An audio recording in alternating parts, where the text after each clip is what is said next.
Welcome to the Behavioral View.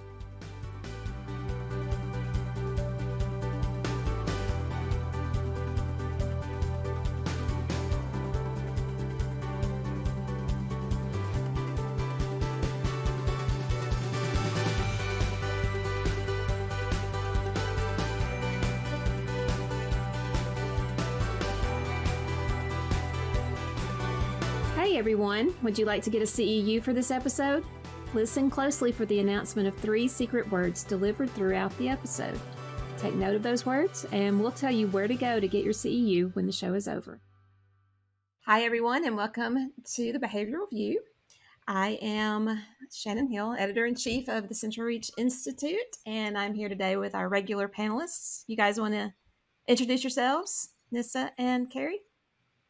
Sure. Hi, I'm Nissa Venetton. I'm the Manager of Assessment and Clinical Training at CentralReach. And I'm Carrie Millico, the Director of Clinical Programming at CentralReach. And we are very excited today to be joined by Dr. Darren Sush, who is a licensed clinical psychologist, BCBA-D, head of autism and psychology at Evernorth, and the author of the Workbook of Ethical Case Scenarios and Behavior Analysis. Are you impressed with my ability to read backwards? Because Very good. I know that was going to happen.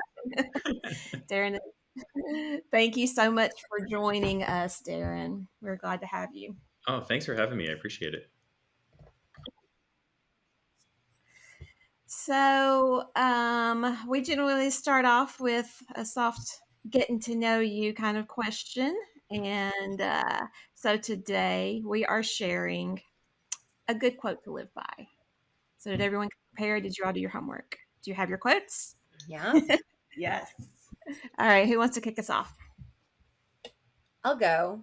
This is a quote that I discovered. I think I found it in my senior year in high school. We did a lot of poetry reading and stuff like that. And it was on my dorm room wall my first year in college. So either I discovered it the first year in college, or I think it may have stemmed from senior year in high school.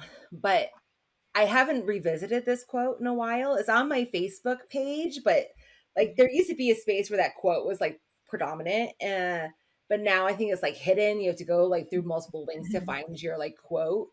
Because there's a section that's called favorite quotes. So for today, I was like, oh, what quotes do I have in there? And I read this one. I was like, man, I love how this still rings true, even though I probably haven't seen it in 10 years. And so it's a couple sentences. So to laugh often and much, to win the respect of intelligent people and the affection of children, to earn the appreciation of honest critics and endure the betrayal of false friends, to appreciate beauty, to find the best in others, to leave the world a bit better, whether by a healthy child, a garden patch, or a redeemed social condition, to know even one life has breathed easier because you have lived. This is to have succeeded. Wow. That is really good. It's hard to argue with that. Right? And I feel like these are things that I constantly strive to do in my life. And so I love, this is, I think, how I've shaped my definition of success from this quote. I like it. I like it a lot. Nissa, Darren, what did you bring? I'll go next. We're also polite. Mine, in wrapping up my PhD recently, this one just kind of continued to go through my head throughout every milestone and every experience. And the quote is, "The wisest mind has something yet to learn," by George Santayana. Or more, what I told myself throughout school was, the more I learn, the less I know. So I just continued to, every time I opened a new article or read another book, it was like, gosh, I know nothing. And that helped me to continue pushing throughout school and trying to finish that PhD. Yeah. I say that to myself a lot too. I get that. Seriously, the older I get, the less I know, for sure. All right, Darren, do you want me to go first? Do you want to go first, third or last? I think my quote actually, Nissa, goes kind of along with yours too. And it's funny. So mine is from a book. I think I read this back in my undergrad. And it was when I actually read something for pleasure, and it was just a book.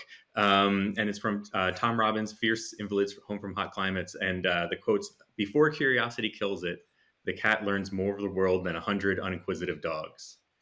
And I really like that quote because not only does it flows really nicely, and it just like sounds really kind of, poetic. It's a good use of words, but also just the idea behind it is that it's a life of learning is worth living, even if, even with the risk. And I think it's one of the things, within my roles and being a professor and being a teacher and just being kind of part of this field and just being a human being, it's important to just kind of still always be okay with learning more and seeking out how you can learn more, because you're never going to get it all, and you shouldn't.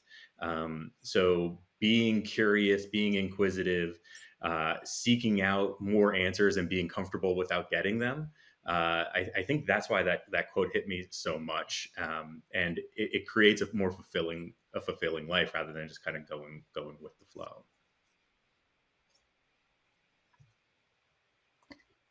Two things on that. One is, that second part about being okay with not getting the answers.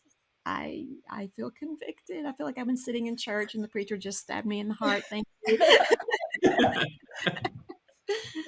And secondly, in defense of dogs, I look at my dog every day and say, "You're so curious. You're just so smart and so curious."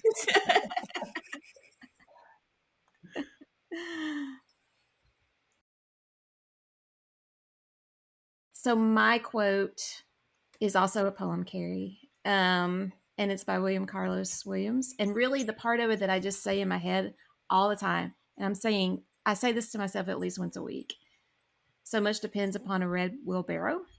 I mean, the rest of the poem is glazed with rainwater beside the white chickens. It's a really long, hard to memorize thing. But for me, I think that poem is my route to empathy, both for myself and for others, because it is so easy to, I don't know, it's easy for me to judge people on what they are doing and what they are not doing in particular.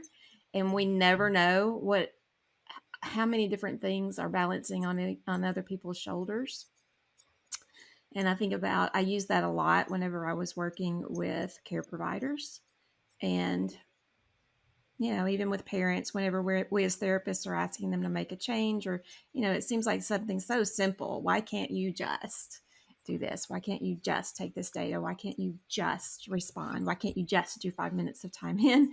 We have absolutely no idea what all is going on in their lives and how many other things are waiting on them every day. And at the same time, sometimes I do it for myself to give myself forgiveness for what I'm not doing. And sometimes I do it for myself to make myself stand up and say, "Wait a minute, this is on your shoulders. You can't let this go by. You are the red wheelbarrow right now. You better show up for whatever it is that you're being expected to do."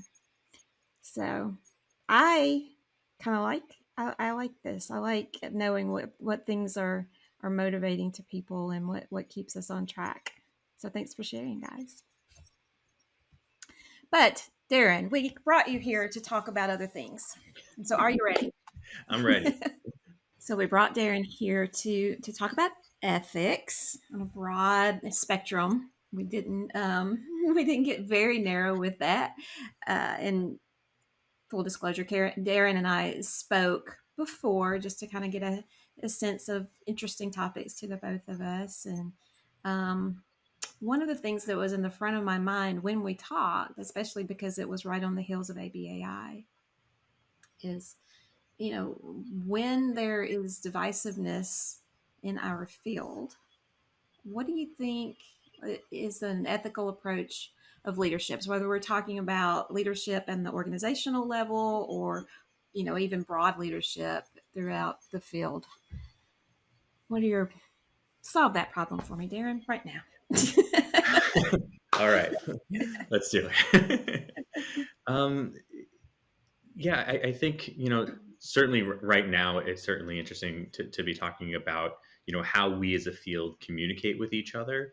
Um, One of the advantages that we have now is that we can communicate across our field so much more than we even could, I don't know, 5 years ago. But certainly, even when I entered the field, it's not like there wasn't the internet, but just the prevalence of different venues to have conversations wasn't there. There's different social media groups. There's so many more conferences than there ever was before, and some really quality content that's out there. There's online CEUs. There's programs like this out there. So the ability for us to talk to each other and listen to each other is so much more than I think what we're used to. And because of that, I think that becomes kind of a number one priority, whether you're new in the field or you consider yourself a leader in the field. Is you can't kind of say, well, here's where I am, so this is kind of my clique or my crew that I'm going to talk to or that I'm going to listen to because we have all the experience, or we're the new face of ABA, and we're gonna help kind of change the world with behavior analysis and that really great new energy. But that those groups are interacting with each other and listening to each other, even if there's that difference of opinion, because what could end up happening in that danger is you get that groupthink of, I know what I've learned, right? I know what I'm used to, or I know what I've been taught, and that's what feels comfortable. So that must be correct, right? So having that capability to, at the very least, entertain and listen to the opinions of others, and then also have transparency within your own opinion. So here's why we're making these decisions as a field, so that those who are not in that same room with you can have the capability of understanding your perspective, even if it's a disagreement.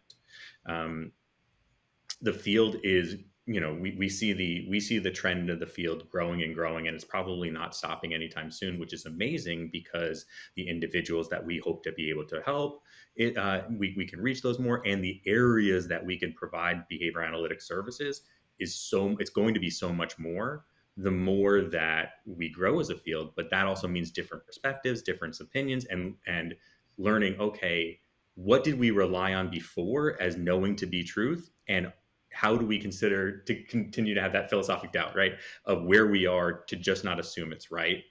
I think that's the lead by example. So showing, here's how we're coming to our conclusions, and here's why we're directing the field in this way, and here's how we're entertaining these other things, and why we're continuing on our track.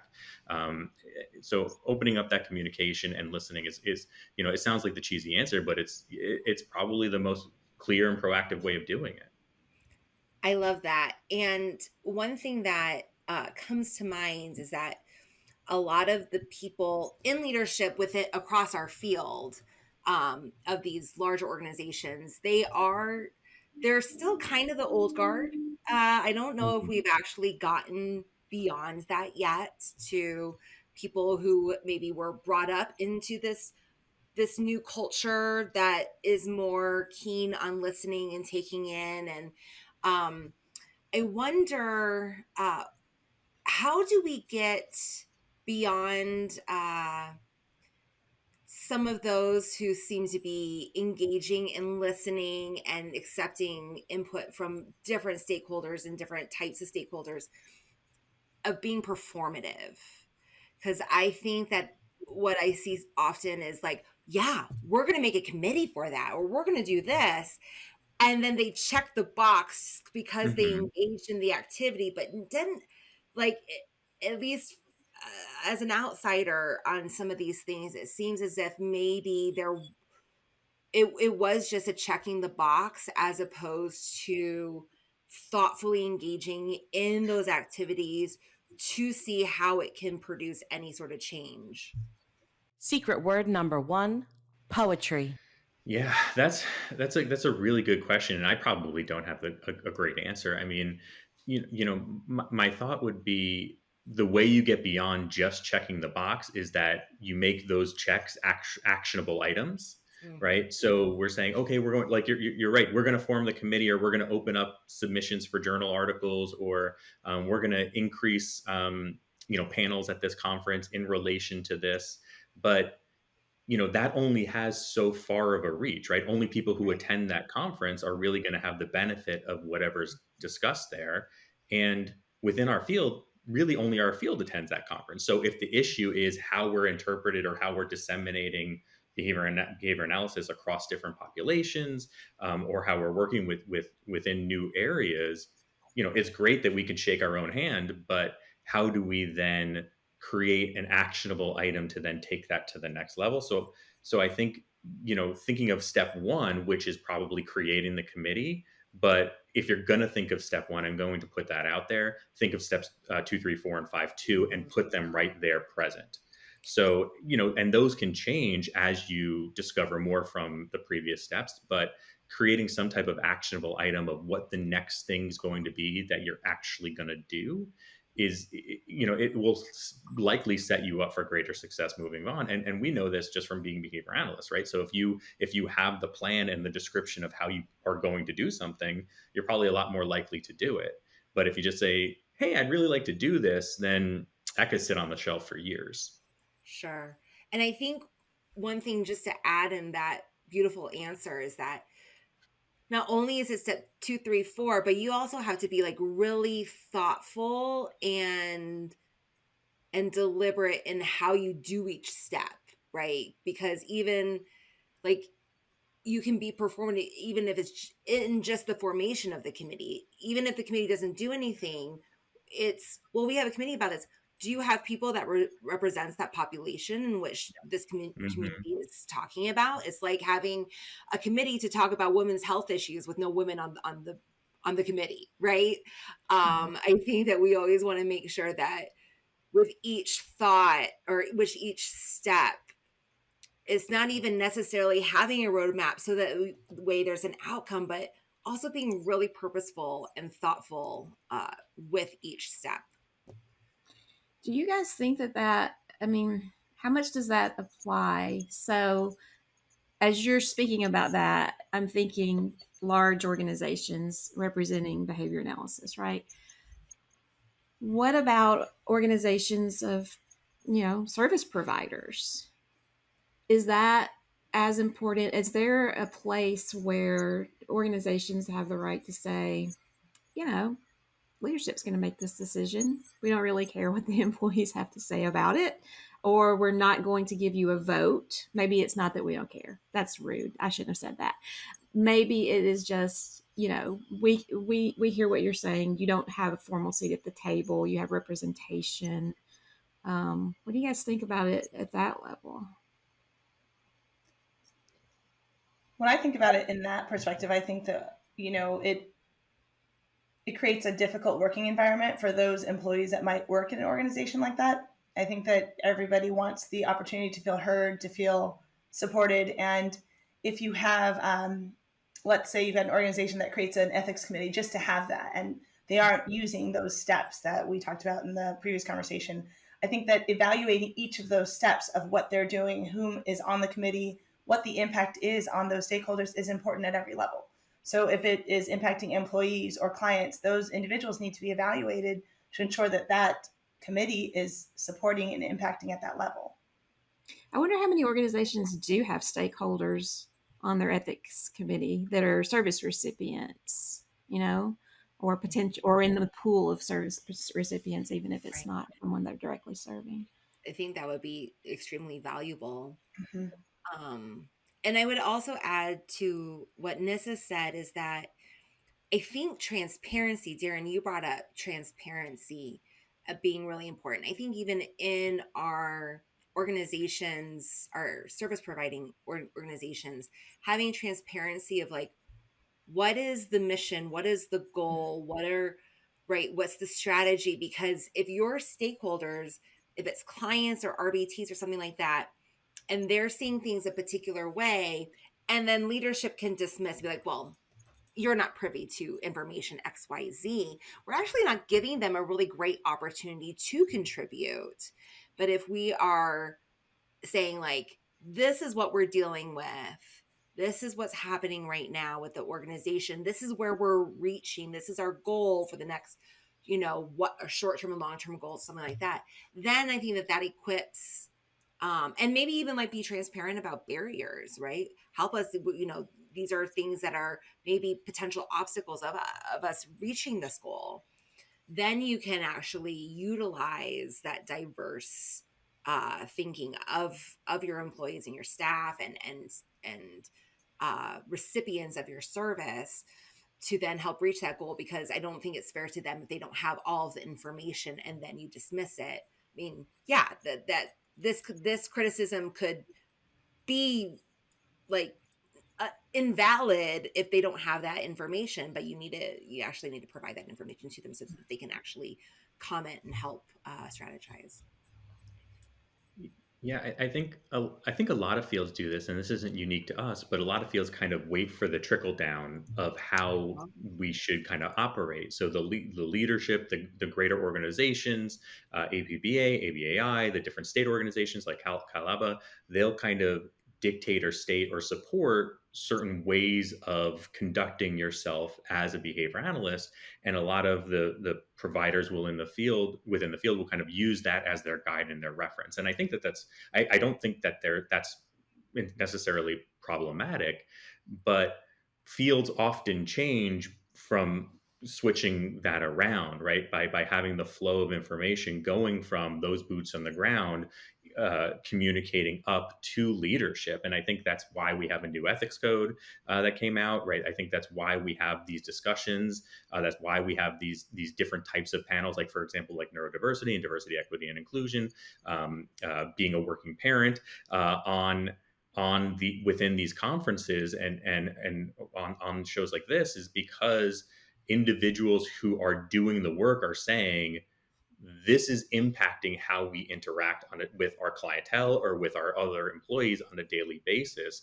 So we're nerds, we're good at this, we're going to take data on this, and we're going to demonstrate not only that it feels better to work in these types of environments, but it actually works out better for employee retention, for support of the individuals that we hope to work with.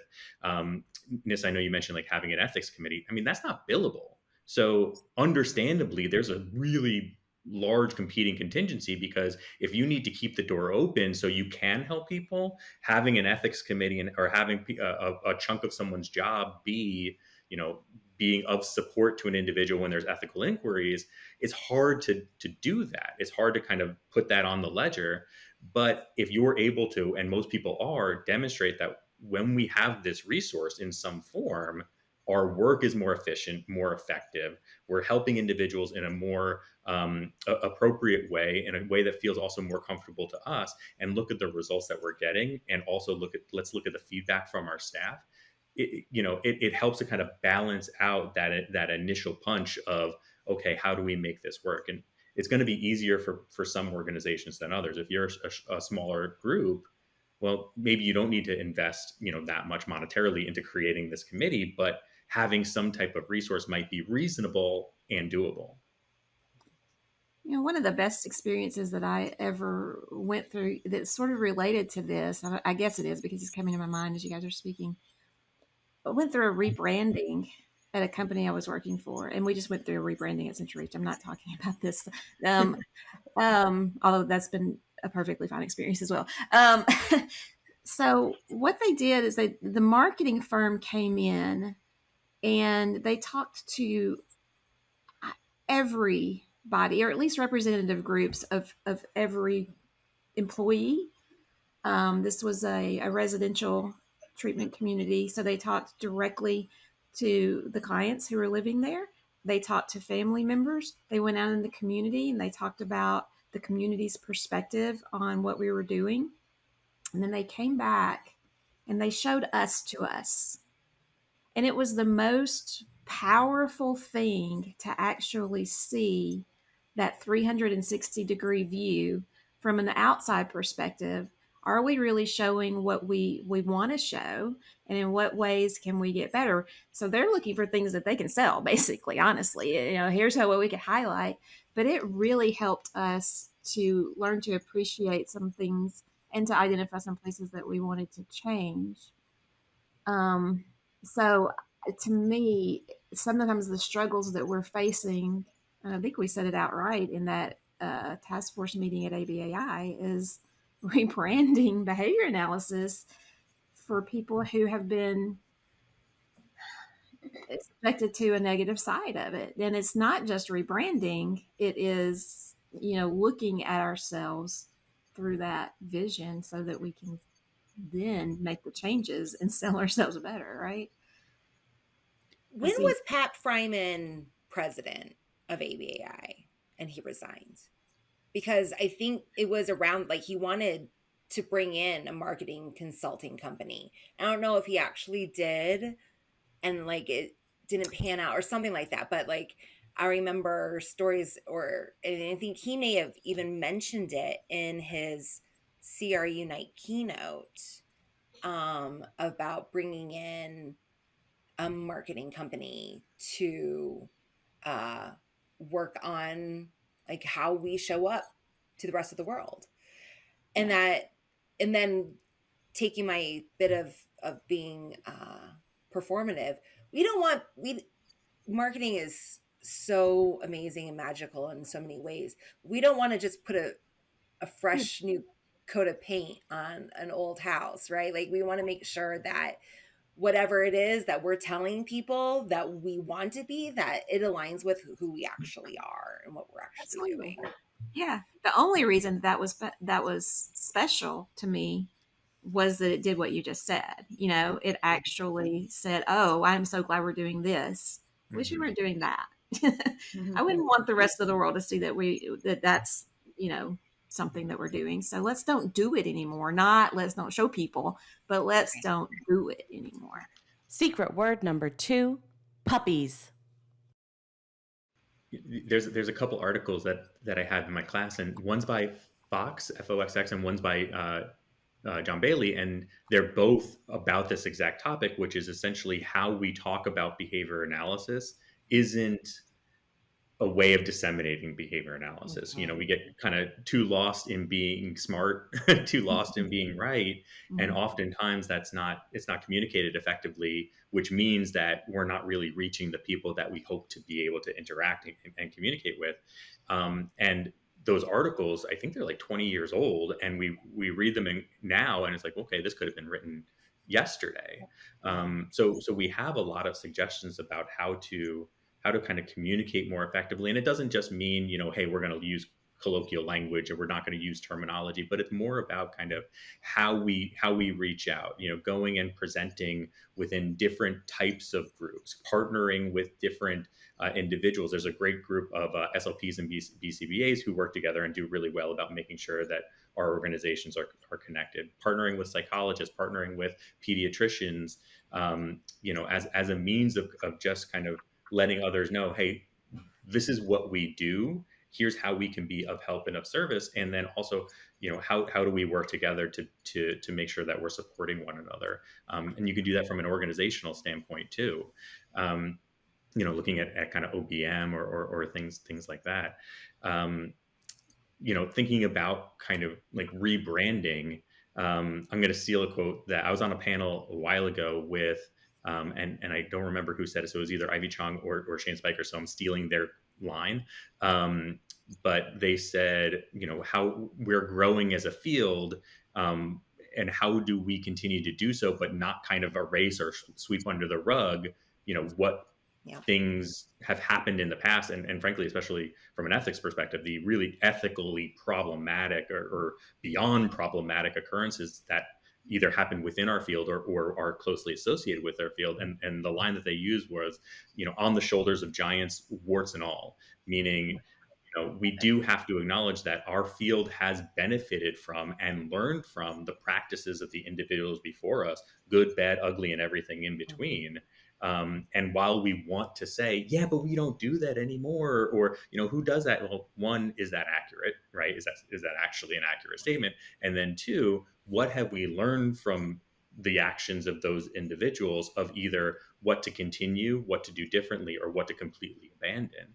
So, rebranding, I think also means kind of acknowledgement, right? So acknowledgement of what it is that we have done and then how we're going to shift that paradigm moving forward. This makes me think of, I don't know if this is too putting you on the spot, but within the last year, I don't know. I have a really bad time frame of when things happened ever since the pandemic. I really struggled with estimating time before that, and now it's just like a completely lost skill. But I want to say within like the last year, the National Council of Independent Living, NCIL, came out with a position with respect to ABA.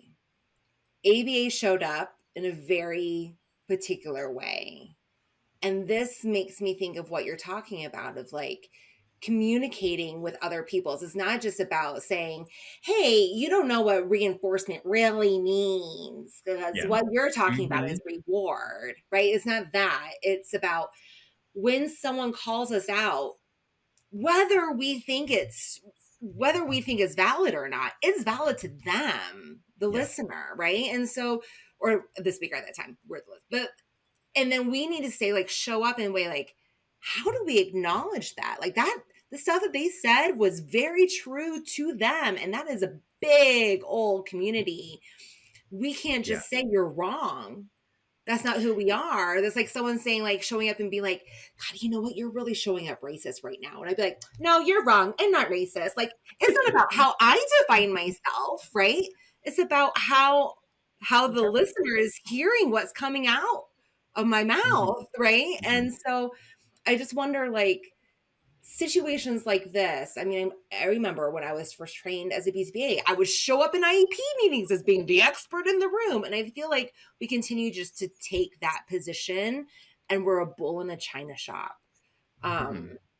So, like, what are some strategies in which maybe if this were to ever occur again with another organization, how could we better communicate and maybe build a bridge and work in ways in repairing who we are and what we do and how people perceive us, instead of just, and noting is not just the perception, is we have to actually change what we do to match that. But how can we do that without just being like, nope, you're wrong. And you know, and that was a lot of the reaction that I saw, and again, especially on social media, so it's a skewed, you know, perspective, right? Or field, but that knee-jerk reaction of like, no, how could they say this? Or they just don't understand what ABA is, or they don't really know what it is that we really do. They're coming from it was in position statements from various organizations that pretty much said, let me tell you where you're wrong. Right. And I think it's an understandable kind of reaction, especially, you know, is to be defensive and offended, maybe even, and want to correct right away. No. Come on, I'll show you look at all the great stuff that we do, because we really do great stuff, right? It's not like we're just making that up, and it's not lip service, but you know, it's hard to kind of wrap your head around that. And I remember when I was in my internship, I worked with individuals who engaged in like really severe, like dangerous behaviors, and they were persistent. It was in an inpatient setting. And one of the things that my supervisors, you know, helped us to talk about, and it wasn't a behavior analytics setting, but was, how do you validate the person without validating the behavior? And we probably use that in our work all the time, especially if we're still in clinical settings. How do you validate some of the function of the behavior, right? How do you validate maybe where that behavior is coming from without also saying like, hey, it's okay that you did that, right? And that's where people kind of get mixed up with that word acceptance. Like, if I accept it, that means I'm saying it's okay that you did that, versus I'm accepting that you did this, right? And I think that might be kind of a good thing for us to keep in mind, is that, hey, we're going to have that knee-jerk reaction of, I can't believe they came out with this statement. I can't, you know, it's like a slap in the face to the field and all the progress that we've made over the last however many years. They must not have done their research. I'm going to tell them that they're wrong. I'm going to give them all the research they need. Right. And what's going to end up happening is it's just going to fly over someone's head, or it's just going to perpetuate that cycle of, see, they don't listen. Right. And it lands wrong. Because again, it's like, using my, you know, terrible analogy here, is like, oh, well, let me show you all of my friends who are Black, right? Like, no. That's still, you still show up pretty racist, so it doesn't matter how many friends you have that are Black, right? Right. Well, and even to some extent, and it might not really apply so much to the real world example that you gave, but sometimes people are just blatantly wrong. So that doesn't mean that you have to entertain Sure. blatant incorrectness, right? And then everyone's due their time or whatnot. But at least acknowledging, okay, before I respond or react, I'm going to interpret, right? And then that way you can respond in a way that not only potentially hopefully better serves that person, but also better serves our way of communicating, right? So we're communicating our point in a way that's effective versus just kind of, I'm going to shout louder now. Yeah, I also think that we talk a lot about this on this show, that we're kind of a baby field in general, and that if we can look to other fields to see how they grow, we're not the only ones to have our techniques or our main tools or even our philosophy completely rejected by certain groups. And I'm thinking about my favorite psychiatrist right now. We used to work in an interdisciplinary team together, and I remember him saying, boy, I wish we could just drop the term depression and the term anxiety and just tell people that their body doesn't make enough serotonin so that they would take this medication that would really help them, because there's so much baggage wound up in those terms. But also there's groups of people who don't want to take psychotropic medications no matter what, no matter how much science you have behind that, no matter how much you rebrand it. They don't think that that is the way to change whatever, we're targeting with that. And we have to acknowledge that they have the right to make that choice and that decision about ABA every bit as much as they do about whether they're going to put a pill into their bodies. Doesn't mean that we don't try to provide accurate information about who we are and what we do, and that we don't try to correct any misperceptions or anything that we've done harmful in the past. But we are not going to win everybody, ever. This conversation makes me think a lot about, I always bring it back to compassionate care, or Jessica Rohr and colleagues wrote a paper on compassionate collaboration. Obviously, the tool is used for using that tool in supervision or interactions with clients, but I think that we can take that tool in terms of compassionate collaboration and think about the naysayers and those that might be anti, ABA or our science, and really using it to say, let me listen to you. Let me listen to your experience and your understanding. And instead of having my rebuttal, I just want to hear you in your space and what you're interpreting. And then if you're open to a further conversation, let's go ahead and have that conversation. I think that's the biggest piece, whether that be interactions with others who are in disagreement with us ethically or the service that we provide, or with clients, supervisees. I think that we just need to learn to stop and listen and rephrase what we hear. Did I hear you say this? I'm not sure I understood correctly. Those are a lot of the things that we can learn from those other fields in nursing and palliative care, and saying, I hear what you're saying. I probably misinterpreted. Can you explain? Or allow that speaker to really share their side of it. It really leads me down that path of conversation. It seems like it's more of an invitation for collaboration instead of a declaration of saying how things are.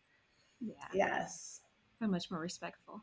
Mm-hmm. And so, Darren, I guess one of the things that came into my mind as Nissa was talking now has to do with my original training was educational psychology with a slant towards counseling.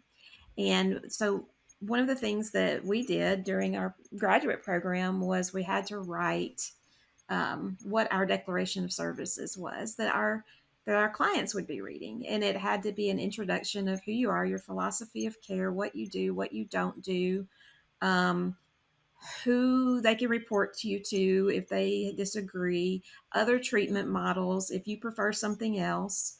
Are you aware of any good models for behavior analysts for providing information like that to their clients? Is this something that we should be doing? Any of you, not just Darren. I know Bailey and Birch in their 2010, which is outdated, and they have rewritten it. They have an entire chapter on that, just kind of the services we provide, what you can expect if you're unhappy with the service. And that should be included in every intake, initial conversation with the family. I was going to say funders usually require something along those lines. It may not be as substantial as what you mentioned, Shannon, but bare minimum requirements gives them kind of speaks about clients' rights or different options and what you can do and how to like voice complaints and all that kind of stuff. Yeah, and I think you're right. I think that a lot of that kind of usually comes out in the, just the informed consent, that packet or book that you'd kind of hand to the clients or your learners when you start working with them. And a lot of times what ends up happening is, people are so excited to get started or maybe so nervous to get going. It's like, here's this, sign it, great, right? So maybe, one thing I think that, we could try to get, and it really wouldn't take a lot of time, is actually explaining those key parts a little bit more, and giving that opportunity to ask questions. And Nissa, like you pointed out, make sure that we're all on the same page of what all this means. One of the extra credit assignments that I have in my ethics class is an elevator pitch for ABA. So if you were, someplace and someone said, "Hey, what is this fandangled ABA I've been hearing all about?" How would you explain it? How would you explain it? Not only, using kind of the definition that's going to, get you points on a certification exam, but how would you explain it in a way that's understandable to the individual, either so that they could walk away saying, "Oh, okay, great," or walk away saying, "You know what, even better, I would love to talk to you more about this," right? And if we could only do the definition part and we can't do the explanation part or the elevator part of that conversation, then we might need to read back up a little bit more. Yeah. And the same thing goes, I think, with those consent and assent forms. I mean, I'm not reading the HIPAA form at the doctor's office anymore. I don't think anybody is. And we're all handing all of these things to people. And frequently it's going to be written in language that's not understandable or consumable. And you don't know how it's going to apply when you're signing that until things start happening. So, it's going to be an ongoing process, right? It's not a time you sign it. If we approach it though, like we did when we conducted research, it had to be written like at a 4th grade level, right? You had to go through it step by step with your participants and stuff like that. So I think that we still hopefully it isn't glossed over. I mean, yeah, well, I'm at the doctor's office. I think it's the same form across all doctor's offices, but at least I still have it to refer to. But like when it's new and there's, it's a something that's really unique to this, it's the first time that they received ABA or something like that. I think it definitely should be written in language that is understandable for the audience, and it also should be not just here, sign it, but you have to walk them through. I think there's a lot of things that we can probably do differently, do thoughtfully, while preserving a lot of like client dignity and autonomy in our intake process. And because our field is comparatively fairly new, but also kind of similar to other fields that are, maybe more established or been out for a long time, people are either that we want to work with or end up working with, they may not really understand what it is they should expect from us, or might have a misinterpretation of that. And if we don't address or better explain, then rightfully so, they may be disappointed or caught off guard by the services we actually do provide. So I think that declaration of practice, here's what it means to work with a behavior analyst, kind of the examples and the non-examples, and here's some of the things that we likely won't be doing within sessions, or here's what you can expect, and then with that follow-up for questions.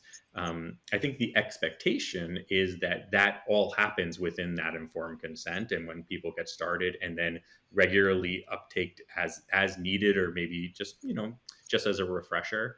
I wouldn't be able to say how much that legitimately happens with everybody.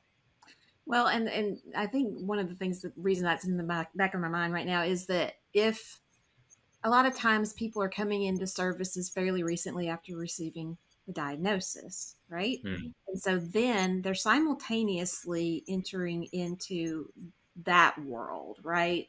Of being the parent of an autistic child. And so now they're in parent support groups and now they're in social media groups and they're going to get exposed to these other ideas about ABA that they probably didn't hear when they were referred for ABA and they probably didn't hear when they went and signed up for services. So I think the reason that one of the reasons it has to be ongoing and we have to check in with them is that suddenly they don't want to come anymore because they've heard this or that and they're starting to question if they've made a bad decision as a parent. Are they subjecting their child to something that could be abusive or harmful? Um, and so we have to be aware that consent, we talk a lot about assent right now, thankfully, but consent is also an ongoing process in big picture way. We are supposed to be continually checking in, and when we see those little red flags, to revisit this and to give people opportunities to ask those questions. And I Speech think made. that, that Shannon, that makes me think about like, how do we show up as power differentials in that process? Right. So thinking about, I've had, luckily CR has amazing health insurance and I was able to get some stuff done last year. And when reviewing some of this stuff with my surgeon, like I was like, and I was like, we can do it this way, this way, this way, this way, this way. These are options. Here's the pro and con of this option. Here's the pro and con of this option. And you are the decision maker because you're the expert of you. I can tell you stats and I can tell you, case histories and stuff like that and talk to you about the research.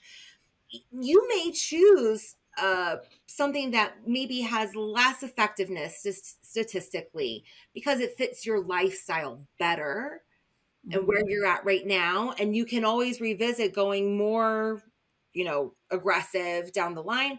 Or maybe you're just saying, oh, let's just do the whole thing. Let's get it over with. Right.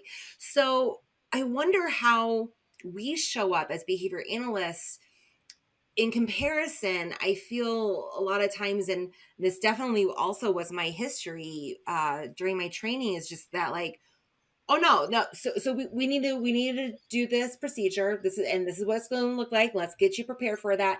As opposed to being like, here are all the options that we can take. You as a family, you as a learner, which one shows up right for you all?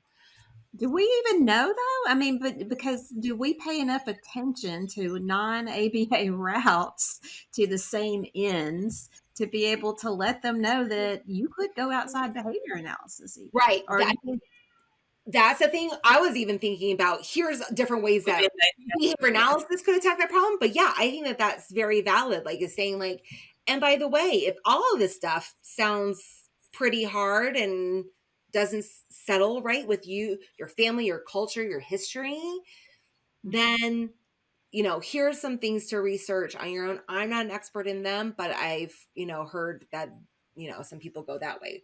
If it's not ABA, maybe they want to amp up with like OT and speech and something like that. That could be another route. Like, I was just talking about really different ABA options, like, right. even within that, yeah. Mm-hmm. Is it ethical? I mean, I feel like that's somewhere we're emerging that, I feel like in the past I felt some pressure that I'm not ever supposed to even discuss other forms of treatment unless it is to show that we're better than that or that those are pseudoscience or they don't live up to our standard of research levels for evidence base.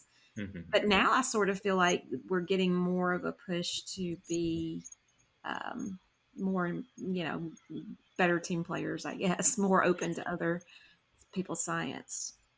To jump on that point a bit, I think I certainly do think it's appropriate for us to speak to other services or other forms of treatment, but when we're speaking from somewhat of an informed position. And I think there's a difference between doing something else, right? So working outside of your area of competence or your field, your scope of practice, and discussing it or looking into it or researching it with the individual that you're working with, or acknowledging that it exists.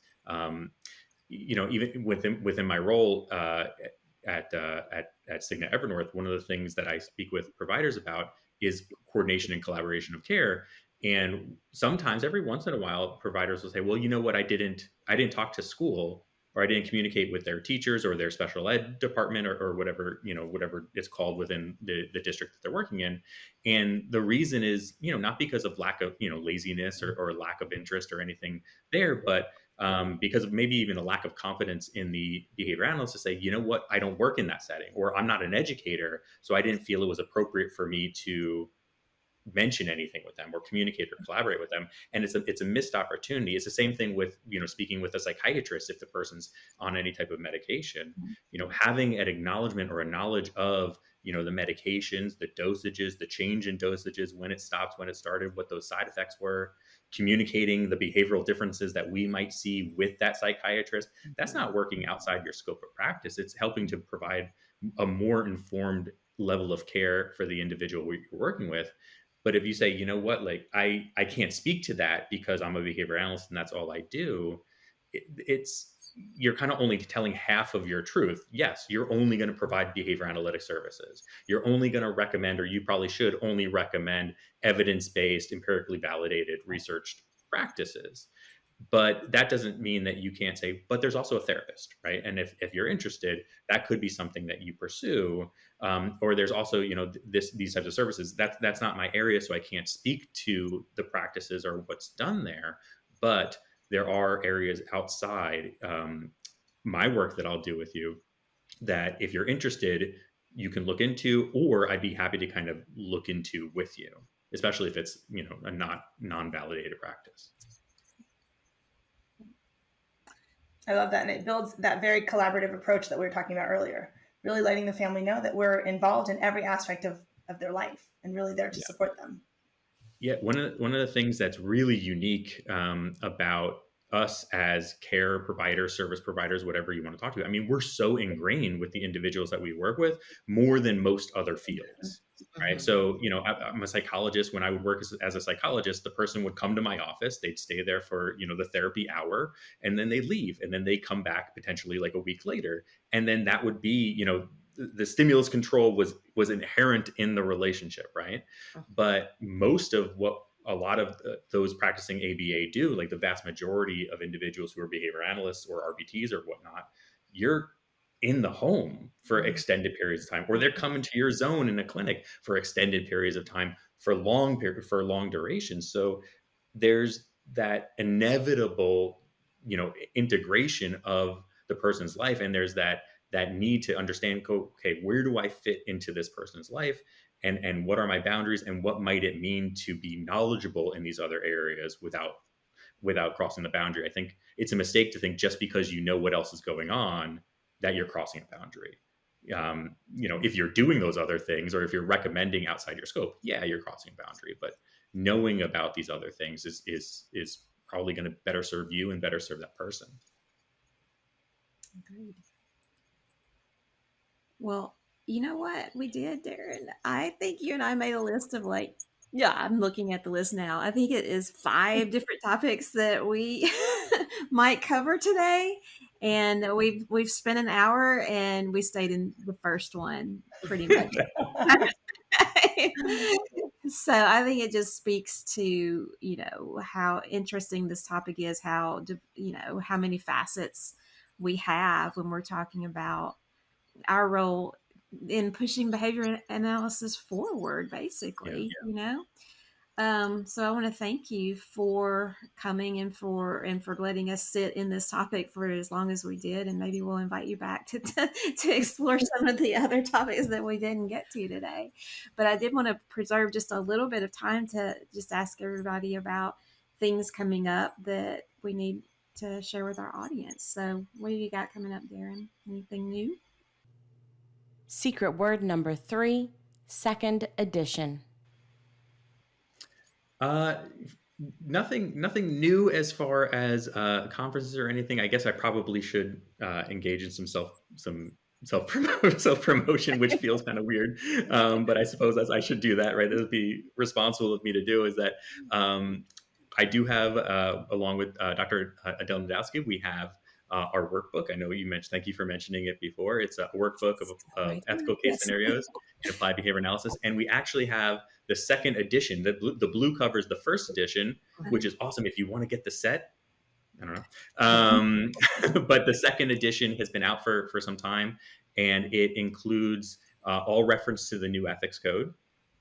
And there's, I think, 125 different case scenarios. Wow. With question prompts of kind of how to go through the case scenarios, different ways of thinking about ethics, like a behavior analyst, how to really interpret what might be contributing to those ethically precarious situations, and how to potentially respond and what that might mean. And one of the things that we learned from the first book that a lot of people are saying is, well, we want to know the right answer. And I guess this kind of goes with what we were saying at the start, is sometimes there's not a right answer. There's kind of the best course you can think to take, but we do have in the back some suggested codes that relate to each scenario. If you're using the book, whether it's in training for your exam or within your organization, try to figure it out before you go with our suggestions, because one of the cool things about using the book that I found, because we've been using it pretty regularly, is that even things I might have written the scenario, but there's things that are going to relate to it that I might not have even thought of, and that's might influence kind of how you might approach the situation. But yeah, we're really proud of it. I think it's a good read. So Well, it's a good exercise, and I am very sad that I did not realize it had been updated. I'm so sorry. So I That's just right. want to clarify: are the case studies that are in the new book, is there overlap, or are you saying they're Yeah. new? Okay. So majority of the scenarios that were in the first edition are also in the second edition. A lot of them have been updated, either just to kind of give them a little bit more oomph, a little bit more depth, Okay. or to just make sure that they're kind of in line with the present state of the field. It's amazing. We didn't write the first one that long ago, but so much has changed even since then. And then also to make sure that aligns with the new code, the updated code.